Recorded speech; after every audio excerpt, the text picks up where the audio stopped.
Hi అండి. అందరికీ నమస్కారం. ఈరోజు మన వీడియో వచ్చేసి పాలకూర పప్పు. ఈ పాలకూర పప్పు ఇలా చేస్తే చాలా టేస్టీగా ఉంటుంది. వేడి వేడి అన్నంలో నెయ్యేసుకొని తింటే ఆహా అనవలసిందే.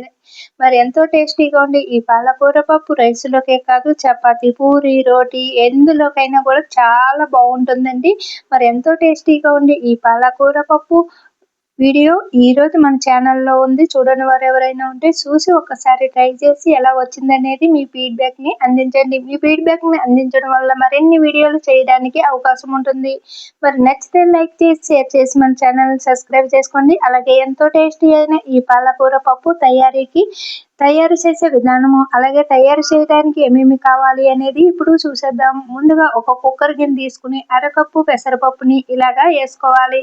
దీంట్లోకి శుభ్రపరచుకున్న పాలకూరని శుభ్రంగా కడిగి ఇలాగా సన్నగా తురుముకోవాలి. ఇందులోకి 4 పచ్చిమిర్చిని కూడా శుభ్రంగా కడిగి ఇలాగా పొడుగ్గా కట్ చేసుకుని వేసుకోవాలి. ఇప్పుడు దీంట్లోకి చిటికెడు పసుపును కూడా వేసి ఒక అరకప్పు వాటర్ వేసుకుందామండి. చూడండి ఇక్కడ చూపిస్తున్న విధంగా అరకప్పు వాటర్ వేసుకుంటే సరిపోతుంది. మనం కుక్కర్లో తయారు చేస్తున్నాం కాబట్టి ఈ పప్పు అనేది తొందరగానే ఉడికిపోతుందండి. 5 మినిట్స్లో ఈ పప్పు అనేది ఉడికిపోతుంది. మొత్తం ప్రాసెస్ మొత్తం 10 మినిట్స్లో మనకి ఈ పప్పు పాలకూర అనేది రెడీ అయిపోతుంది.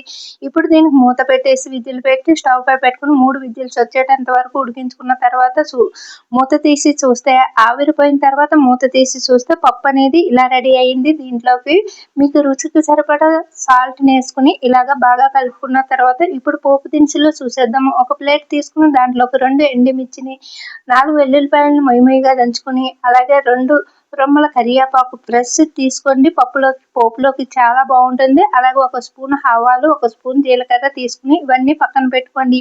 ఇప్పుడు ఒక కడాయిని స్టవ్ పై పెట్టి 2 టేబుల్ స్పూన్ల నూనె వేసిన తర్వాత ఈ పప్పులోకి మనకి ఇలాగా చల్ల మిరపకాయలు, వీటిని మజ్జిగ మిరపకాయలని, ఉప్పు మిరపకాయలని అంటారండి. ఇలాగా వీటిని నేనైతే ఇక్కడ వచ్చేసి ఒక 4 అయితే వేపించుకుంటున్నానండి. పప్పులోకి ఇవి చాలా టేస్టీగా ఉంటాయి. పప్పులోకి, చారులోకి, పప్పు చారులోకి కూడా చాలా టేస్టీగా ఉంటాయండి. పెరుగన్నంలో కూడా నంచుకుని తినచ్చు.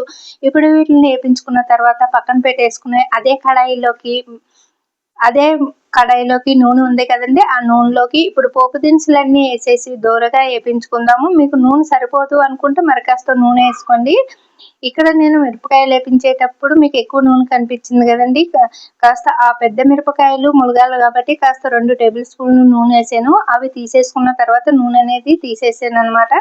ఇప్పుడు మీకు తక్కువ నూనె కావాలంటే 1 స్పూన్ నూనె ఉంచుకుని ఉన్నది తీసేసుకోండి. లేదు మీకు నూనె ఎక్కువ ఇష్టపడేవారైతే అలానే అదే నూనెలోకి పోపు పెట్టేసుకోండి. పోపు దినుసులన్నీ వేగిన తర్వాత పప్పుని ఈ పోపు దినుసుల్లోకి వేసేసుకుని ఇలా అంతా బాగా కలిసేటట్టు కలుపుకుని మనం దింపిన తర్వాత సాల్ట్ వేసాం కదండి, సాల్ట్ సరిపోయిందా లేదా చూసుకోండి. అలాగే నేను ఇక్కడ వచ్చేసి 4 పచ్చిమిర్చి వేసుకున్నాను కాబట్టి ఇంకా కారం వేయలేదండి. కాబట్టి ఇలా గ్రీన్గా కనిపిస్తుంది. కారం వేసుకుంటే కాస్త కలర్ కావాలనుకున్న వాళ్ళు కారం వేసుకోండి. ఇలాగా పచ్చిమిర్చి వేసుకోవడం వల్ల టేస్ట్ బాగుంటుందండి. ఈ పాలకూర పప్పులోకి పచ్చిమిర్చి మంచి టేస్టీగా ఉంటుంది.